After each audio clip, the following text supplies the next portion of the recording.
aleluia, aleluia, aleluia, aleluia, aleluia. Quero ouvir o que o Senhor irá falar. Tua palavra vai minha vida transformar. Luz para o meu caminho, verdade e vida.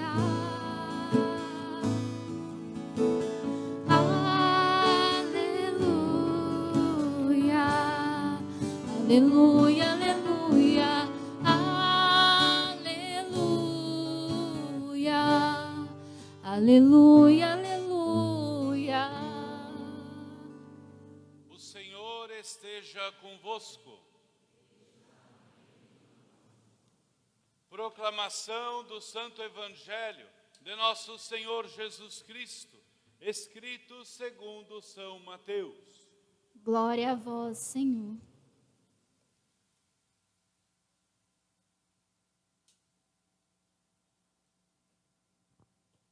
Naquele tempo, Jesus contou outra parábola à multidão.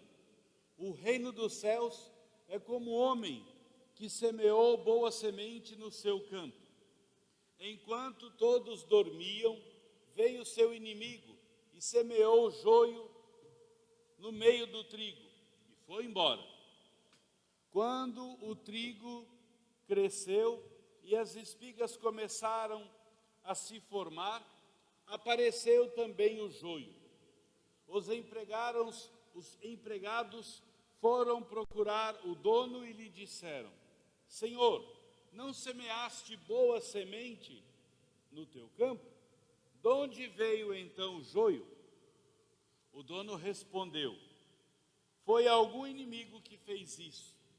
Os empregados lhe perguntaram: queres que vamos arrancar o joio?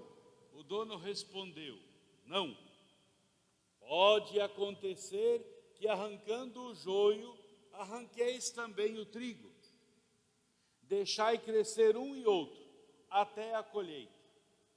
E no tempo da colheita, direi aos que cortarem o trigo: arrancai primeiro o joio, amarrai-o em feixes, para ser queimado.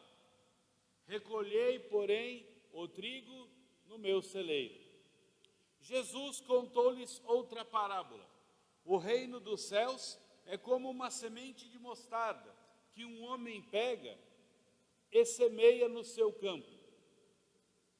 Embora ela seja a menor de todas as sementes, quando cresce, fica maior do que todas as outras plantas, e torna-se uma árvore, de modo que os pássaros vêm e fazem ninhos em seus ramos. Jesus contou ainda outra parábola.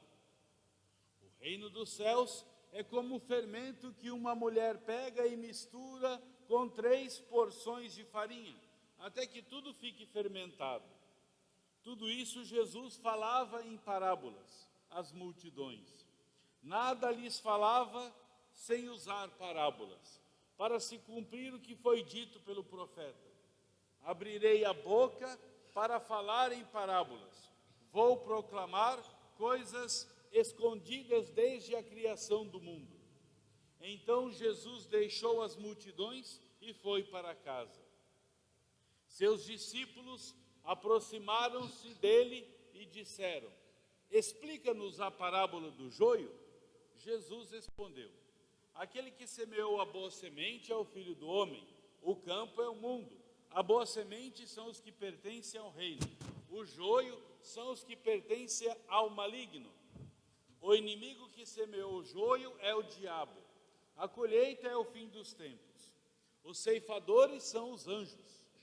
Como o joio é recolhido e queimado no fogo, assim também acontecerá no fim dos tempos. O Filho do Homem enviará os seus anjos, e eles retirarão do seu reino todos os que fazem os outros pecar, e aqueles que praticam o mal. e depois os lançará na fornalha de fogo. Aí haverá choro e ranger de dentes. Então os justos brilharão como o sol no reino de seu Pai. Quem tem ouvidos, ouça. Palavra da salvação. Glória a vós, Senhor. Queridos irmãos, irmãs, nosso Senhor começa a segunda grande catequese. No Evangelho de São Mateus existem 5 grandes catequeses. São Mateus nos apresenta Jesus como o novo Moisés, como aquele que reescreve ou escreve a nova lei.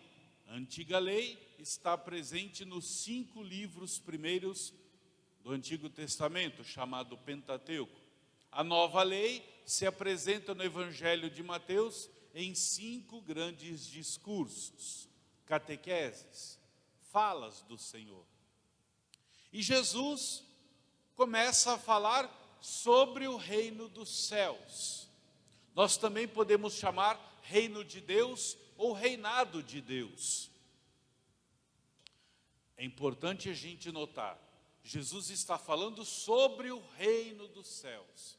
E como é que ele apresenta o reino dos céus? Usando parábolas. Aí todos nós ouvimos as parábolas, mas cada um pode se encontrar mais em uma, menos em outra, um pouco aqui, um pouco ali, um pouco em cada uma delas. Mas é importante a gente ter presente que Jesus está falando do reino dos céus. O que é o reino dos céus? Reino dos céus é quando uma pessoa, você, eu, qualquer outra pessoa que esteja dentro da vida da comunidade ou não, quando esta pessoa tem por princípio Deus. Deus, sua palavra, sua mensagem é o centro da vida desta pessoa. Ela pode ter família grande, pequena, uma família assim chamada com a tranquilidade ou com dificuldades. A pessoa pode estar empregada, desempregada, pode ter passado por uma frustração muito grande na vida ou nunca ter passado por nada, pode ter perdido uma pessoa que amava muito, da família, um colega, um amigo, uma pessoa de um significado muito grande. Nós temos experiências diversas de vida. Ninguém tem uma vida igual à do outro. Mas não obstante isso, nós somos chamados a colocar Deus como o centro de nossas vidas. Isto é o reino dos céus. Quando Jesus fala no Evangelho, o reino dos céus já está entre vós, está no meio de vós, significa que o reino nos foi apresentado e nós o acolhemos. Deus é o centro de nossas vidas. Nós temos família, temos trabalho, temos diversas situações, mas Deus é o centro. Deus não é um apêndice. A palavra dele não é um anexo em nossa vida. Se eu estou bem, tá tudo certo, eu não me lembro de Deus. Se alguma coisa de mal acontece, eu corro para ver o que Deus tem para falar, para pedir uma bênção, para pedir uma graça. Não, tudo esteja bem ou tudo esteja mal, Deus é o centro da minha vida. Está chovendo muito, caiu uma tempestade, ou está no tempo de estiagem, Deus é o centro da minha vida. Eu perdi todos da minha família, eu ganhei muitas pessoas na minha família, Deus é o centro da minha família. Aconteça o que acontecer, não importa, Deus é o centro da minha vida. Deus está no centro. Nós podemos dizer, Ele é a pessoa principal, Ele é a realidade essencial. Ele é, podemos dizer entre parênteses, a coisa fundamental. Alguém vai dizer, nossa, mas está chamando Deus de coisa? São João da Cruz, quando vai falar justamente da cruz, ele diz assim, não quero outra coisa a não ser tua cruz, que já é uma linda coisa. Então, claro que nós não falamos Deus como coisa no sentido pejorativo, mas para dizer que é a realidade essencial da nossa vida. Sem Deus, nada somos. Isso é o reino dos céus, isso é o reino de Deus. E Jesus vem para instaurar, para inaugurar este reinado de Deus em nossos corações. E para falar deste reinado de Deus, ele usa parábolas. Por exemplo, na semana passada nós ouvimos que um semeador saiu a semear e que as sementes caíram em 4 terrenos. Cada um de nós pode ser e é um desses terrenos, aonde esta boa semente, que é a palavra de Deus, produz mais ou menos os seus frutos. No evangelho de hoje, Jesus conta-nos 3 parábolas. A primeira fala do joio que é semeado junto com o trigo. E quando cresce o trigo, cresce entrelaçado o joio. São aquelas pessoas que durante a vida delas, elas acolheram o reino dos céus. Elas acolheram a palavra de Deus, mas existe alguma coisa na vida delas. Pode ser uma fraqueza, um pecado, uma enfermidade, uma situação sua ou de alguém muito amado, uma situação moral, enfim, muitas coisas, uma irrealização, uma frustração que acompanha aquela pessoa durante toda a vida. Quantas pessoas nós já ouvimos dizer: olha, parece que na minha vida nada dá certo. Quando eu chego, as pessoas vão embora. Aonde eu chego, tudo fica estranho, tudo fica ruim, tudo perde o sabor. E a pessoa luta com aquela situação a vida inteira. Ela ama a Deus, ela serve a Deus, mas existem coisas, pessoas, situações como que atrapalham como um joio a vida daquela pessoa. Mas ela permanece firme, ela está ali, mas a vida dela é uma luta constante, que só irá acabar nos últimos instantes da sua vida. Certa vez, um jovem monge, perguntou a um monge muito experiente. Aquele monge estava na biblioteca estudando, tinha janela e tinha um vulcão do lado do mosteiro, assim, com uma certa distância. E o jovem monge falou para o monge velho: olha, eu tenho dificuldades na minha sexualidade, eu tenho muitos desejos. E aquele velho monge olhou para o vulcão estava saindo uma fumaça assim, né? Falou: tá vendo aquele vulcão? Sou eu, é você. Até depois que ele parar de funcionar, vai passar meia hora, ainda está saindo fumaça. Depois de meia hora de mortos, a nossa carne ainda estará clamando os desejos. Nós somos assim. E o monge entendeu. E acolheu aquela cruz em sua vida. Outras pessoas são como a segunda parábola do Evangelho, que Jesus fala que um homem pega uma semente de mostarda.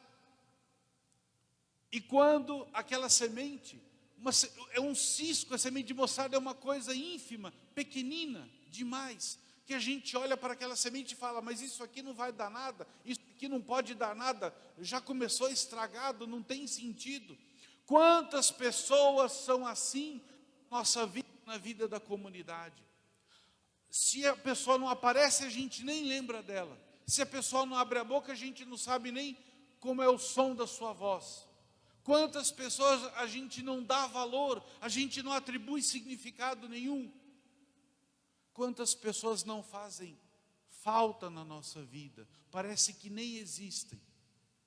Mas são pessoas como o grão de mostarda. Talvez você seja assim. Ninguém olha para você, ninguém dá tanto valor. Talvez você é até desprezado, desprezada. Ninguém te chama para nada, ninguém te considera. A sua palavra não é reconhecida em lugar nenhum. Mas quando aquela semente dá o seu fruto, vira uma árvore grande. E os pássaros vêm, fazem seus ninhos. Quantas pessoas não são assim? E o Senhor fala, uma terceira parábola, da mulher que pega um pouco de fermento e mistura com 3 porções de farinha, até que tudo fique fermentado. São aquelas pessoas que estão, por exemplo, no ambiente de trabalho, no estudo, ou até mesmo dentro de um grupo da igreja, de uma pastoral, de um movimento, onde aquela pessoa, a presença dela, o carisma que ela tem, o jeito dela viver a sua vida, o jeito dela acolher a fé e transmitir e viver esta fé, ela é uma luz que ilumina nas trevas. Assim, por exemplo, foi Dom Henrique Soares da Costa, falecido ontem. Nosso país tem quase 400 bispos, mas com certeza Dom Henrique foi um bispo fermento na massa. E eu quero terminar esta meditação da palavra contando uma história verdadeira. Certa vez, um homem estava à beira do caminho, com uma mochila pedindo carona. Passou um caminhão e parou, quando viu aquele homem acenando. E o homem, à beira da estrada, perguntou: para onde o senhor está indo? Posso pegar uma carona? O senhor me dá uma carona? Sim, pode subir. Subiu. Não tem ninguém aqui no caminhão com o senhor? Aquele homem pensou, o caminhoneiro pensou, ficou um pouco em silêncio, falou: não tem. Aí começaram a conversar e a viagem continuava. Qual é seu nome? De onde você vem? Quantos anos você tem? Quanto tempo você é caminhoneiro? Foram conversando. Num determinado momento da viagem, o carona perguntou ao caminhoneiro: por favor, responda uma pergunta. Pois não? Quando eu lhe perguntei se você estava sozinho, você ficou um pouco em silêncio, ficou quieto, demorou para responder. E depois disse: pode subir, eu estou sozinho. Por que você demorou para responder? O caminhoneiro disse: eu demorei para responder porque, na realidade, eu nunca estou só. Eu carrego Deus comigo. Deus é meu Senhor, é meu Rei, é meu Pai. Eu o sirvo. Eu não tenho, é verdade, muito tempo para ir na igreja, para rezar, como a maioria das pessoas fazem, indo à missa todos os domingos, comungando, porque muitas vezes eu estou na estrada. Esse é o meu trabalho, é meu ganha-pão, tenho esposa e filhos. Mas eu levo Deus comigo. Eu tenho muita fé. Eu aprendi isso de meus pais. Aquele homem, o carona, disse: você sabe quem eu sou? Ele disse: não, você disse seu nome, mas não falou quem você é, o que você faz. Ele disse, aquele homem: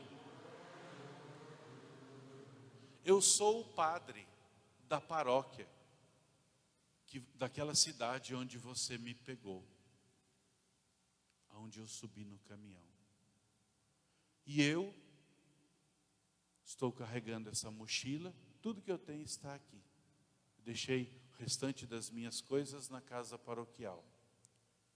Eu estou abandonando o sacerdócio, estou deixando a minha vocação.